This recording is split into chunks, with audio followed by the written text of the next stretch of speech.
Assalamualaikum dan salam sejahtera terutamanya pada pensyarah kami iaitu Profesor Madya Dr. Adnan bin Ahmad, saya Nur Anizati binti Roslan dan rakan sekumpulan yang lain iaitu Nurul Anishira binti Khalid dan Nur Aina Fatihah binti Ramli ingin membentangkan pembentangan bertajuk Kajian Kes Persediaan Guru dalam Merancang Pengajaran dan Pembelajaran Murid Keperluan Khas.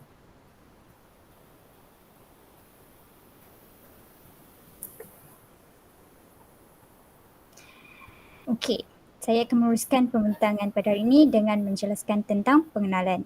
Okey, seperti semua sedia maklum bahawa bukan sahaja di negara kita tetapi di seluruh Malaysia telah menghadapi pandemik COVID-19 dan maka dengan itu, Perintah Kawalan Pergerakan yang telah dilaksanakan semenjak Fasa 1 oleh Kerajaan Malaysia pada 18 Mac 2020 yang lalu sehingga kini telah menyebabkan pelbagai sektor maupun pendidikan terjejas dan tidak dapat beroperasi seperti biasa. Okey, hal ini menyebabkan penutupan semua institusi termasuklah institusi pendidikan khas di Malaysia, bahkan para pelajar berkeperluan khas serta para guru dalam pendidikan teknikal dan vocational TVET pasti lebih terkesan akan arahan penutupan sekolah tersebut. Okey, dan melalui pelbagai rintangan dalam meneruskan pengajaran dan pembelajaran PDP sewaktu COVID-19. Okey. Seperti semua sedia maklum juga, Kerajaan Malaysia telah memperkenalkan Pelan Pembangunan Pendidikan Malaysia yang memberi tumpuan kepada pembelajaran abad ke-21 serta idea berkaitan tentang peranan guru sebagai pengacara. Okay, meskipun kaedah PAK 21 tu banyak membantu para guru dalam melaksanakan kaedah PDP, namun terdapat cabaran yang masih menghalang para guru dalam menjalankan kaedah PDP seperti biasa sewaktu COVID-19 ini. Okey, jadi tujuan kes ini adalah untuk mengkaji kaedah strategi, teknik dan aktiviti yang dilakukan oleh guru sepanjang mengajar pelajar berkeperluan khas yang mengambil mata pelajaran vocational ataupun kemahiran di Kolej Vocational Shah Alam semasa berhadapan dengan pandemik COVID-19. Okey, kepentingan daripada kajian kes ini adalah dilakukan untuk memperbaiki kelemahan dan kekurangan dalam sesi pengajaran dan pembelajaran bagi pelajar murid berkeperluan khas. Okey, penyataan masalah dalam kes ini adalah cabaran sebagai warga pendidik TVET di Kolej Vocational Shah Alam, Malaysia yang mengajar pelajar berkeperluan khas, iaitu masalah pendengaran, pertuturan dan pembelajaran bagi tujuan memperbaiki kaedah pengajaran dan pembelajaran di masa hadapan.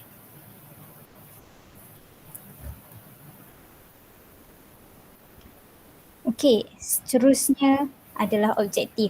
Objektif kajian yang pertama adalah mengenal pasti perancangan aktiviti pengajaran dan pembelajaran yang digunakan semasa pandemik COVID-19.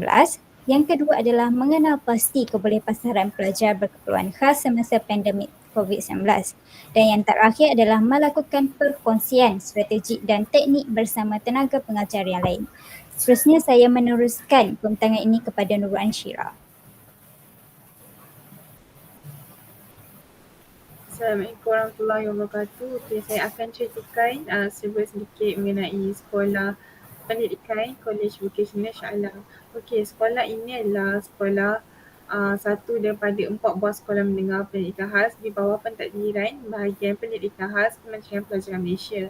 Okey, sekolah ini dah ditubuhkan pada 5 Januari 1987 dengan menumpang di Sekolah Menengah Pendidikan Khas Tapak pada mulanya. Dan sekolah ini adalah sekolah berasrama harian untuk pelajar-pelajar tingkatan 4 dan tingkatan 5 yang kurang upaya dari segi pendengaran dari seluruh negara. Sekolah Pendengar Pendidikan Khas Shah Alam ini juga ataupun nama ringkasnya adalah SMP K Shah Alam merupakan sebuah sekolah yang terletak di Jalan Senangin 17 Seksyen 17. Okey, sekolah ini telah diiktirafkan oleh Jabatan Kemahiran yakni JPK Kementerian Sumber Manusia sebagai pusat bertauliah untuk 12 kursus yang disediakan di sekolah ini. Okey, kita pergi kepada metodologi.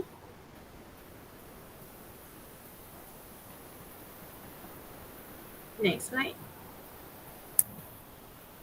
Okey, bagi metodologi, saya pergi kepada reka bentuk. Okey, reka bentuk kajian ni adalah satu pelan tindakan yang memperlihatkan macam mana sesuatu kajian ni dijalankan. Okey, reka bentuk kajian adalah untuk menjadi panduan kepada kami untuk mengumpul dan menganalisis data terhadap penyelidikan yang kami jalankan. Dan reka bentuk yang kami gunakan adalah berasaskan pendekatan kualitatif. Okey, kajian ini merupakan yang melibatkan menggunakan kutipan data melalui edaran soal selidik secara talian dan sesi temubual bersama guru untuk mendapatkan data primer dan data sekunder. Okey, data primer ni diperoleh daripada sesi edaran borang selidik yang dijalankan secara atas talian lah, dan kami edarkan kepada guru-guru yang mengajar di SMKP Shah Alam. Dan untuk data sekunder, kami menggunakan soalan temu bual atas talian dengan salah satu guru yang telah kami pilih. Next slide. Okey, bagi populasi dan sampel kajian, kajian ni adalah, macam saya cakap, adalah kajian tinjauan. Oleh itu, sampel yang diperlukan dari populasi ni adalah bersaiz sederhana. Sebelum menentukan saiz sampel, kami dah mengenal pasti dahulu populasi yang berada di kawasan kajian, iaitu sekolah SMKP, SMPK Shah Alam. Okey, keseluruhan populasi guru pendidik khas yang mengajar di negeri SMPK Shah Alam ni adalah seramai 120 orang. Okey, berdasarkan populasi guru pendidikan khas di SMPK Shah Alam ni, kami membuat pemilihan sampel menggunakan kaedah dari Krejci dan Morgan pada tahun 1970. Guru pendidikan khas ni akan dipilih secara rawak supaya kami mudah untuk mendapatkan perancangan strategi, mengetahui pengajaran dan pembelajaran secara pandemik COVID-19, semasa pandemik COVID-19. Okey, kita pergi kepada instrumen kajian. Okey, instrumen kajian ni macam saya katakan, kami menggunakan kajian kuantitatif yang menggunakan instrumen soal selidik atas talian sebagai alat utama pengujian responden. Okey, penggunaan instrumen soal selidik dipilih sebab melibatkan saiz sampel yang bersaiz sederhana dan memerlukan pentadbiran dan pengurusan masa yang cekap. Bagi kesan dan kebolehbacaan instrumen merupakan perkara penting dalam pemilihan instrumen kajian. Okay, soal selidik kami telah distruktur dalam 8 soalan dan digunakan dalam kajian ini kerana ianya lebih sesuai untuk kami mengukur tahap dan kebolehbacaan responden. Kami memilih soalan berbentuk skala Likert kerana responden lebih mudah untuk menjawab soalan berkaitan. Soal selidik ini juga mempunyai satu bahagian sahaja macam saya katakan dan mempunyai 8 soalan yang berkait. Bahagian ini merupakan data yang paling penting untuk kami dapatkan maklumat berkaitan pelaksanaan PDP guru pendidikan khas dan tahap kesediaan pelajar untuk menghadapi di alam pekerjaan. Kita pergi ke kaedah analisis data. Okey, kaedah analisis data ni kami ada dua, iaitu soal selidik dan temubual. Okey, bagi soal selidik, kami menerusi kaedah kualitatif tersebut sebab ianya dapat menyokong lagi dapatan kajian melalui pengagihan borang soal selidik, iaitu questionnaire designing yang kami lakukan secara talian. Okey. Kaedah ini adalah pendekatan kuantitatif ni merupakan kajian yang dapat menghasilkan dapatan kajian yang valid dan reliable. Maksudnya yang boleh dipercayai dan mempunyai kesahihan sendiri melalui borang soal selidik ni. Hal ini kerana penggunaan kaedah kuantitatif ni dapat buktikan, macam saya kata, kesahihan yang kukuh dengan menggunakan angka, iaitu hasil daripada analisis. Okey, bila kita dah dapatkan jawapan daripada responden dan kami sendiri akan mengira sendiri, analisis sendiri apa yang kami dapat melalui soal selidik itu. Okay, dalam pembentukan borang soal selidik, kami menggunakan teknik open-ended, close-ended dan contingency question yang telah digunakan. Dan soal sindik yang kami edarkan tu dia terbagi kepada dua bahagian, iaitu bahagian pertama bertujuan untuk mendapatkan keadaan murid dan guru semasa pandemik COVID. Contohnya macam guru sekarang terkesan ke tidak dan murid terkesan ke tidak semasa pandemik COVID-19.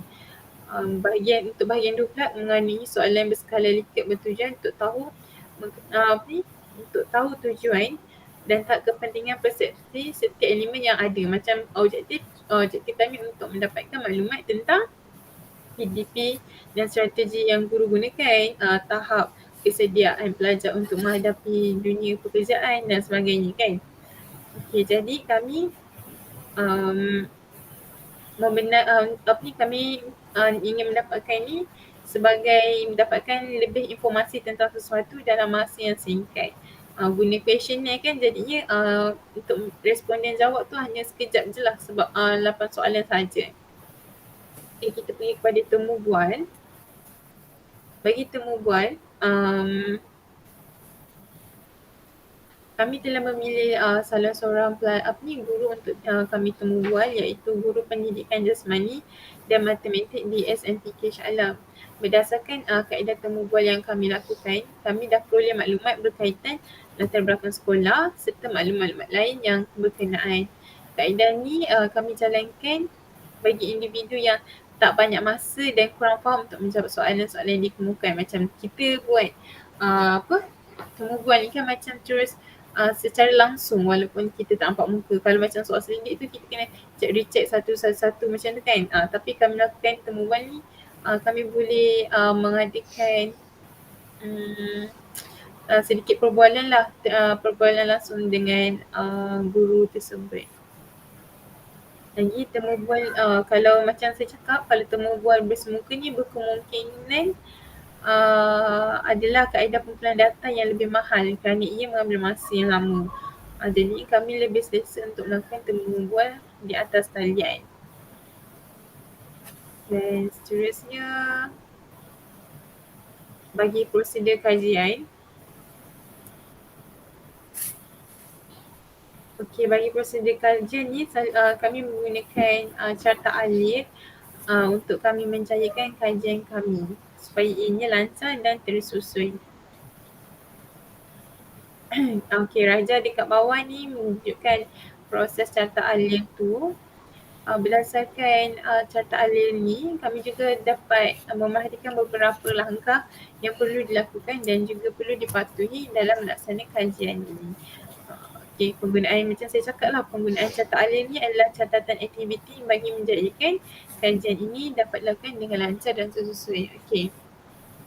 Kalau kita tengok yang pertama tu, kami membuat kajian tentang pemilihan tajuk kajian kes. Sebelum kami memilih tajuk, kami melakukan aktiviti penyelidikan tentang isu semasa.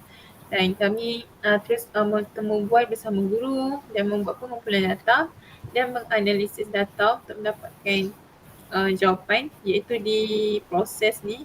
Dan keputusannya sekiranya gagal, kami akan ulang kembali dalam proses dan analisis data. Sekiranya lulus, kami telah melakukan perbincangan dan kesimpulan.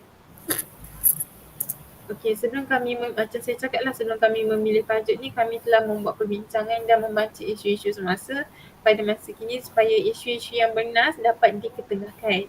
Dan kami telah mengambil keputusan untuk mengkaji tentang cabaran guru dan strategi guru yang guru gunakan untuk mencapai objektif pembelajaran.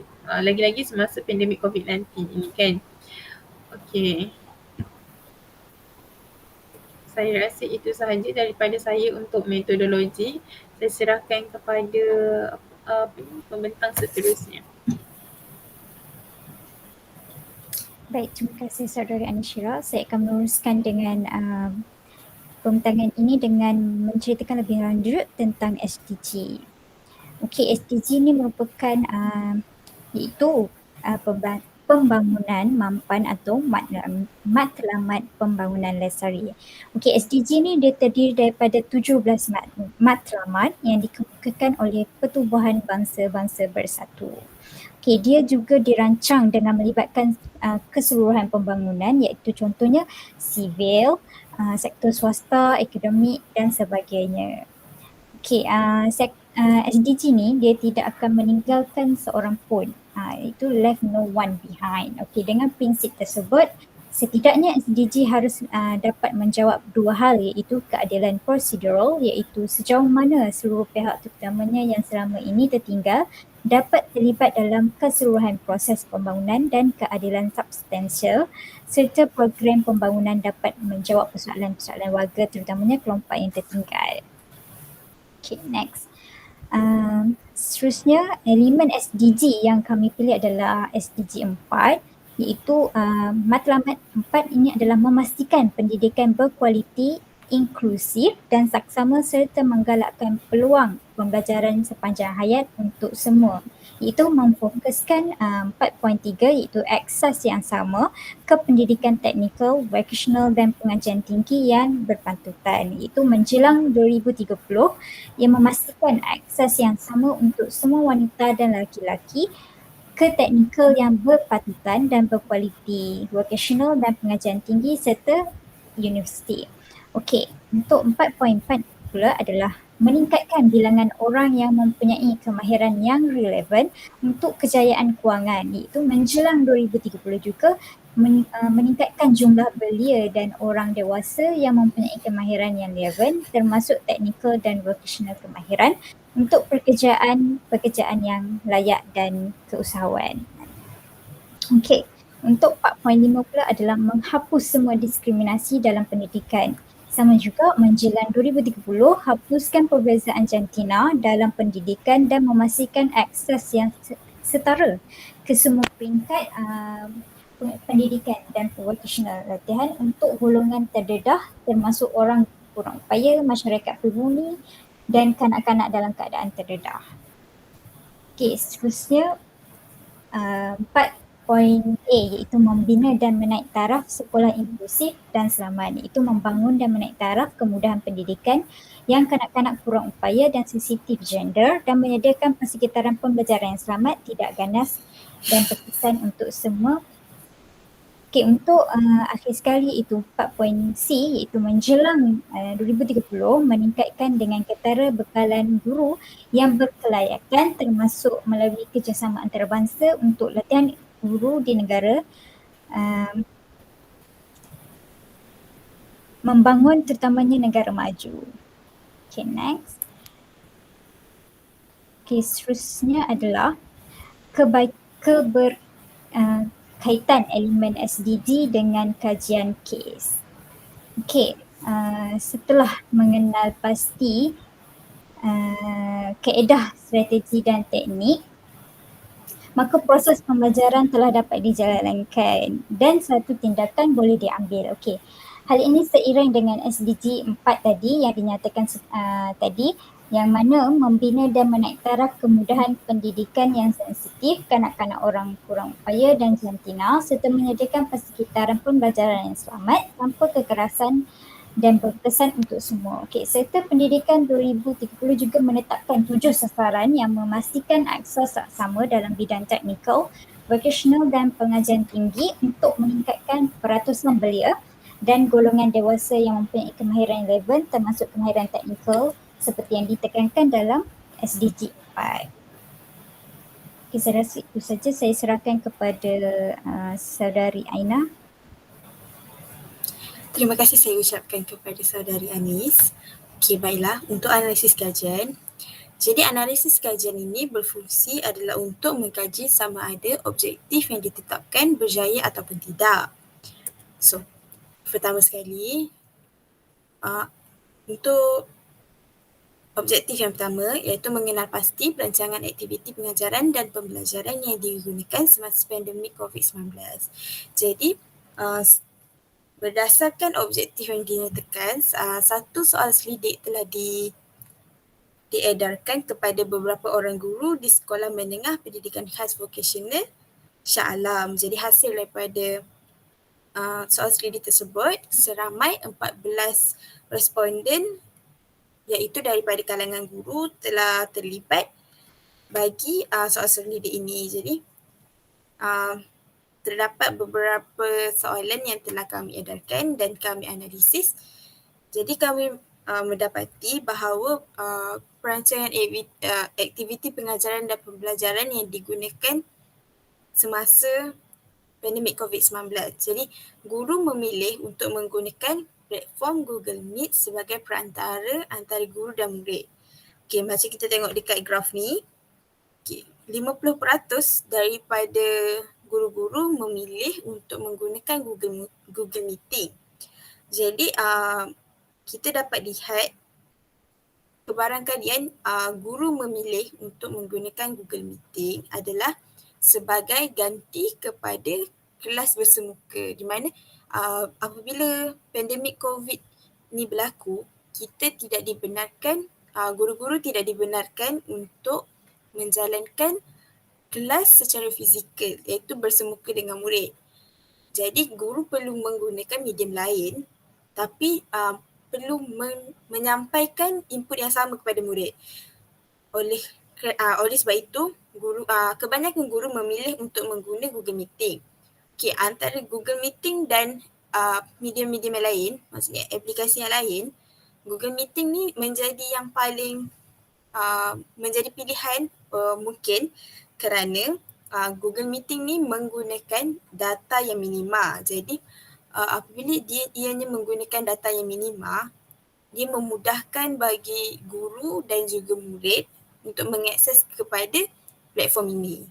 Sebabnya boleh jadi guru dan murid mempunyai liputan internet yang kurang baik di kawasan mereka. Jadi sekiranya aplikasi platform tersebut menggunakan data yang minima, ianya akan lebih memudahkan bagi guru dan murid menggunakan platform tersebut.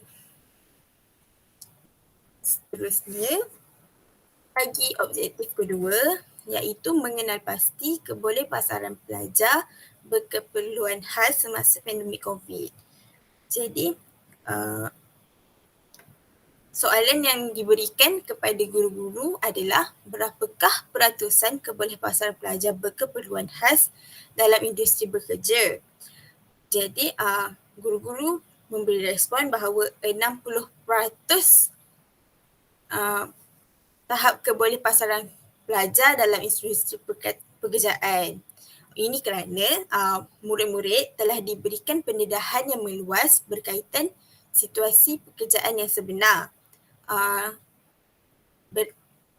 Hasil daripada temu bual kami juga, guru tersebut menyatakan bahawa unit bimbingan dan kaunseling di SMPKV Shah Alam banyak memberi pendedahan berkaitan dunia luar, iaitu dunia pekerjaan kepada murid-murid dengan menjalankan minggu kerjaya. Itu mendedahkan murid kepada persekitaran pekerjaan.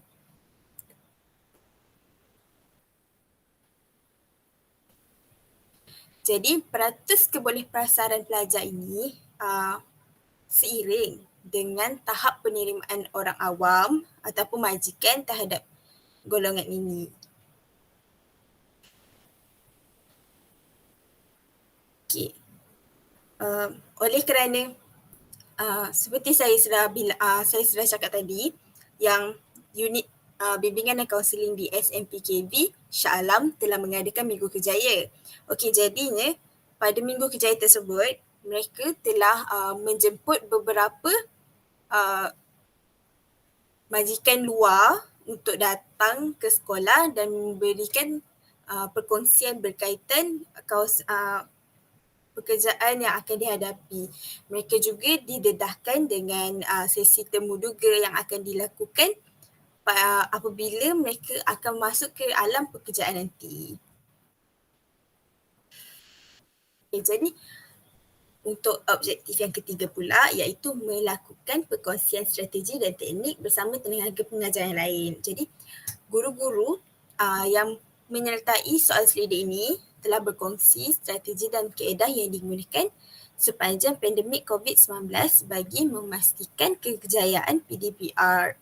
Jadi kebanyakan mereka memilih untuk menggunakan strategi online, iaitu seperti melakukan pentaksiran secara online, latihan secara online semua. Untuk kaedah yang digunakan untuk membuat penilaian kepada pelajar sepanjang COVID-19, kebanyakan guru memilih untuk menggunakan aplikasi Quizizz. Jadi aplikasi Quizizz ni guru-guru apabila di dalam kelas mereka akan mengedarkan link Quizizz dan menyuruh murid-murid menjawab Quizizz tersebut. Jadi quiz ini akan merangkumi pentaksiran bilik darjah. Walaupun data yang boleh jadi data yang didapati ni tak sahih 100%, tetapi Quizizz ni dengan menggunakan aplikasi ni guru dapat menilai pelajar. Oleh kerana guru tidak dapat bersemuka dengan pelajar, jadi guru tak boleh nak tengok pelajar depan mata untuk tengok diorang ni sama ada diorang boleh catch up dengan pelajaran ataupun tidak. Jadi dengan adanya Quizizz ni, cikgu boleh tahu sama ada budak faham ataupun tidak, macam itu. Okay, jadi setakat ini saja untuk analisis data yang telah kami kumpul. Saya serahkan semula pembentangan ini kepada saudari Anis Izzati.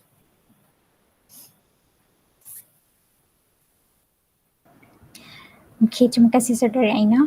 Okey, secara kesimpulannya, sistem TVET di setiap negara adalah unik mengikut pembangunan dan sejarahnya sendiri.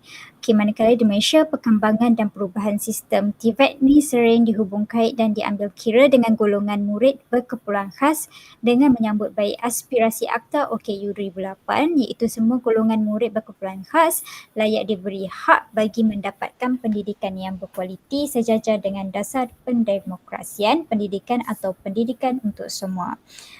Pada waktu yang sama, kerjasama daripada pelbagai pihak amat diperlukan untuk keberkesanan dan kejayaan program pendidikan khas ini.